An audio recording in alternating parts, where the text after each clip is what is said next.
السلام علیکم ورحمت الله وبرکاتو. دوستانو نن غواړم چې یو مهمه موضوع ته اشاره وکړم، هغه دا ده چې د ملحدینو شبهو ته ځواب ورکول. دوستانو ملحدینو کوشش وکړه چې د اسلام دایانو سره مناظره وکړي، مبارزه وکړي او دوی یو شخص انتخاب کړه، موږ ته مناظرې ته حاضر کړه او دا په مناظره کې مات سو، مبهوت سو چې خدای د نعمت الله اجتماعي ورور ته خیر ورکړي چې د دې سوالونو ته ډېر په منطقي ځوابونه ورکړل او ملحد مات او مبهوت که په خپله مناظره کې. بیا دوستانو خپله ملحدین یې د هغې اکاونټ یې له منځه ویوړ او دا یې دا وکړه چې دا د موږ کس نه ده، دا د دوی د خپلې خوا نه هغه ده چې ما ته د قرآن کریم د سوره آل عمران 54 آیت رایات څو چې وایي مکره و مکر الله والله خیر الماکرین. هغوی پلان جوړ که او الله پلان جوړ که، یقینا چې الله بهترین پلان جوړونکی ده. دوستانو د دې خبرې مې هدف دا ده چې دوی وویله چې نه اوس دا د موږ نفر نه و، د هغه ده. زه د دغې ویډیو په اساس دوی ته پیغام ږدمه، ښایي تاسو خپله نفر وټاکئ، نفر حاضر سئ موږ سره مناظرې لپاره. چې دا کار تاسو یو وارې مخکې هم وکړی سوی، خپل مخور هم وړاندې کړل چې په لایف مناظره کې مبهوت سول، مات سول او ګوګل شریف ته یې رجوع کوله چې د موږ سوالونو ځواب ورکړي، در حال کې چې موږ د هغې ټول سوالونو ته په ساینس، منطق او د قرآن په رڼا کې ځوابونه ورکړل چې هغه ویډیو اوس هم د موږ په یوټیوب چینل کې چې افغان دعوا ده تاسو لیدی سئ. خبرې ډېرې دي، سر یو ده، هغه دا ده چې د ملحدینو پوښتنو ته ځواب ورکړو. دوستانو په قرآن کې واضح آیت ده په سوره نحل 43 آیت کې چې وایي فاسألوا اهل الذکر ان کنتم لا تعلمون. د علم خاوندانو څخه وپوښتئ که تاسو نه پوهیږئ. دا په دې معنی چې که علمي موضوع وي، که په ساینسي موضوع وي، که په دیني موضوع وي، دا باید د هغه چا څخه وپوښتئ چې په هغې مسلک کې علم لري، هغه لري، هغه خوا که کافري که مسلماني که هر څه، هغه موضوع باید وڅېړل سي. دوستانو زه به د ملحدین په سوالونو باندې راسم چې دوی دا پوښتنې کولې. خدای دې وکړي چې دا ویډیو په یوه ویډیو کې جای سي، که نه شاید دوم، دریم یا څلورمه برخه هم ولري. د ملحدینو همیشه دا سوال ده چې هر څه کوي که خدای پیدا کړي پس خدای چا پیدا کړی ده؟ دا که سټیفن هاوکینګ ده، دا که نیل ډیګریس ټایسن ده، یا هم ریچارډ ډاوکنز ده، یا دا نور ملحدین دي همیشه دا سوال کوي، وایي که هر چی خدای خلق کړی ده پس د خدای خالق څوک ده؟ دې ته له دوو وجوهاتو څخه زه ځواب ورکوم. اول د منطق له لحاظه، د فلسفې له لحاظه تسلسل د سوال غیر منطقي ده، غیر فلسفي ده. دا سوال صحیح سوال نه ده چې تو وایې ښایي کار څه خدای پیدا کړي پس خدای څه پیدا کړی د هغه به یو بل خدای پیدا کړي، بیا هغه خدای به بل خدای پیدا کړي. دا سوال نه منونکی ده په فلسفه کې هم. البته دا هغه فلسفه ده چې دوی غواړي پې موږ سره بحث وکړي چې دا سوال د دوی خپله هم د فلسفي او د منطق له لحاظه غلط ده. کله چې دغه سوال ملحدین کوي چې هر څه خدای پیدا کړي پس خدای څه پیدا کړی دی، دا په دې معنی چې دوی د خدای د تعریف څخه نه پوهیږي. کله چې لفظ د الله موږ یادو یا ګاډ یادو، دا په معنا د uncreated being، غیر پیدا شوی، دا پیدا شوی نه ده. نو موږ که دې سوال په خبرو باندې پوه سو، موږ پوهیږو چې دا سوال په خپل ذات کې غلط سوال ده.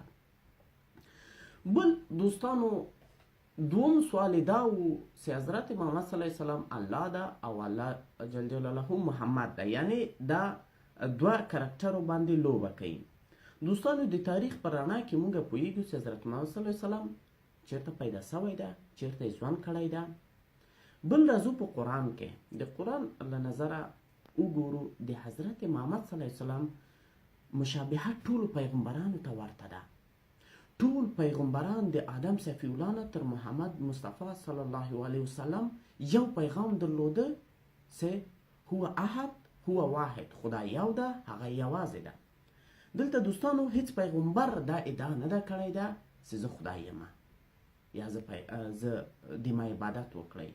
حتی دا خبره په ننني انجیل کې هم نسته چې عیسویان وایي چې عیسی علیه السلام د خدای د خدای زوی ده. داسې ادعا په ننني انجیل کې هم نسته، بلکې دا یو ادعا ده د عیسویانو لخوا نه، چې هیڅ سوی تر اوسه دا یې نه ده ثابته کړې ده.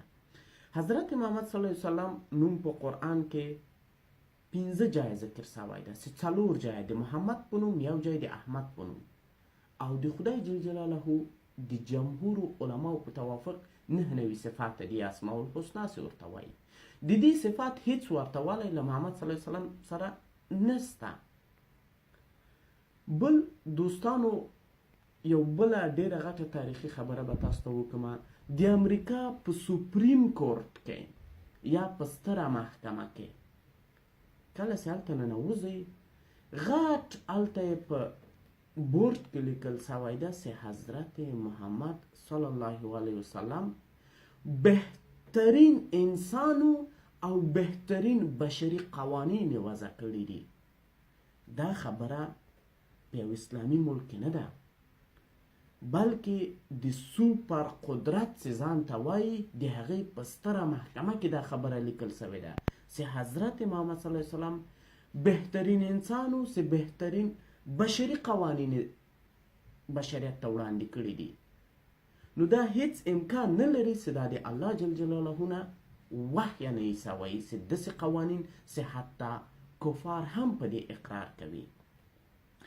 بل دوستانو دریم سوال دا و چې ګواکې قرآن د بایبل یا د کتاب مقدس یا د انجیل او تورات څخه کاپي سوی ده. دا ادعا د ملحدینو لخوا نه ده. د دې ادعا اکثره ادعاګران د عیسوي بشپس یا میشنري یا هم د عیسوي مبلغانو لخوا کیږي، چې د هغې مشهورترین یو په نامه د انیس شورش ده، چې د مناظر احمد دیدات سره یې مناظره وه. دوی ویل چې د تاسو ونډرفل قرآن، یعنی د تاسو تعجب کوونکی قرآن د ما چې په مورنۍ ژبه کې ده 50% د کتاب مقدس څخه غلا سوې ده، کاپي سوې ده. یعنی د دې سوال کریډټ اکثره عیسویانو ته ځي. نو زه به دوی ته ځواب ورکړم.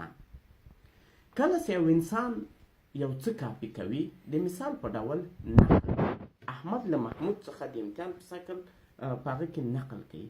که احمد په خپل کتاب کې لیکي چې مثلا د دغه سوال جواب 4 ده، داسې کاپي کوي، دا باید 4 ولیکي.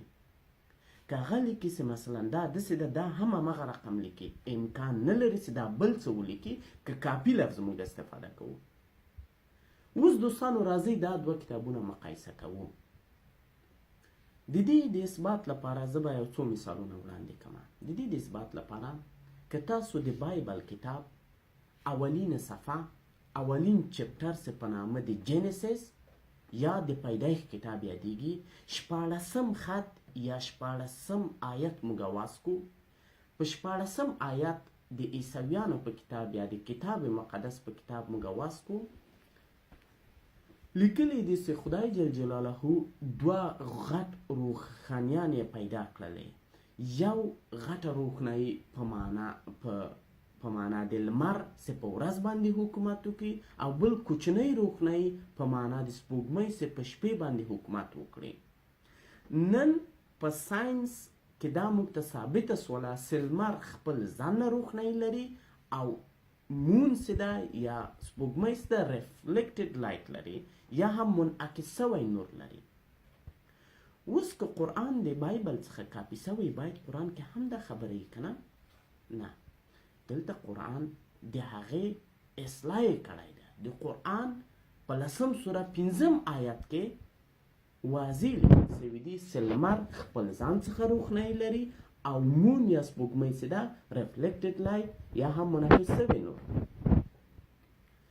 نه تنها دلته د بایبل په جینیسیس کتاب کې یا د پیدایښت په کتاب کې 19 آیت کې څه لیکلی دي چې تاسو هر خواړه خوړای سئ، هر خواړه خوړای سئ. در حاله کې قرآن څه لیکلی دي چې تاسو مفید او ګټور خواړه خوړای سئ.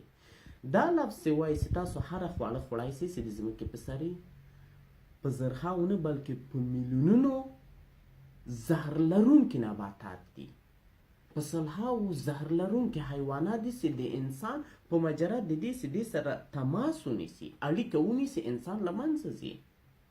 چې داسې څه په قرآن کې نه ده.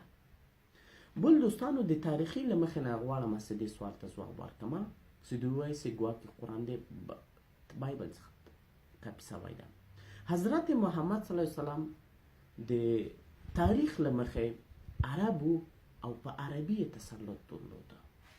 اوس موږ ګورو چې حضرت محمد صلی الله علیه وسلم او اولین بایبل چې په عربي ژبه باندې ترجمه سو فرق څومره ده. حضرت محمد صلی الله علیه وسلم په 610 میلادي کال کې وفات سو او اولین د قرآن د بایبل ترجمه په 900 میلادي کال کې ترجمه سو، 200 کاله بعد. دغه رقم د عهد جدید یا نیو تستمنت دا تقریبا 200 کاله بعد د حضرت محمد صلی الله علیه وسلم د وفات څخه په عربي ژبه باندې ترجمه سو.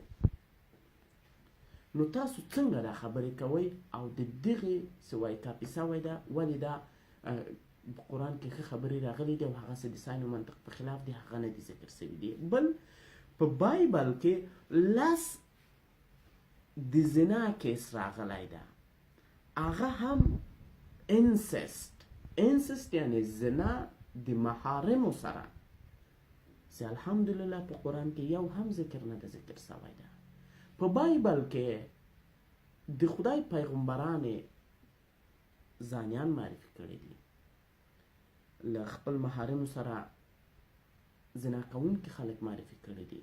د مثال په ډول یعقوب علیه السلام یا لوط علیه السلام، در حالی کې چې په قرآن کې پیغمبران معصوم ذکر شوي دي. دغه دوستانو د دوی بلې دا ته چې ګواکې قرآن د بایبل څخه کاپي شوی ده.